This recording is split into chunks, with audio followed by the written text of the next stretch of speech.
আমাকে অনেকেই একটি গুরুত্বপূর্ণ প্রশ্ন সবসময় করে যে মিউচুয়াল ফান্ডে ইনভেস্টমেন্ট নাকি হেলথ ইন্স্যুরেন্স কোনটা আগে নেওয়া উচিত। অ্যাজ এ ফিনান্সিয়াল প্ল্যানার আমি সবসময় মানুষকে একটাই পরামর্শ দিই যে মিউচুয়াল ফান্ডে ইনভেস্টমেন্ট করার আগে আপনি হেলথ ইন্স্যুরেন্সকে বেছে নিন।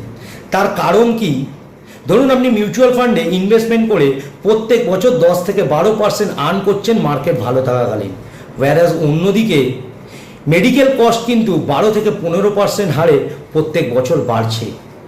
এবার ভাবুন তো, আপনার পরিবারে কেউ একজন অসুস্থতা হয়ে হসপিটালে ভর্তি হয়েছেন, আর একটি বড় হসপিটালের বিল আপনার দীর্ঘদিন ধরে যে অর্থ আপনি সঞ্চয় করেছেন সেটা কিছু দিনের মধ্যে আপনার শেষ হয়ে যেতে পারে।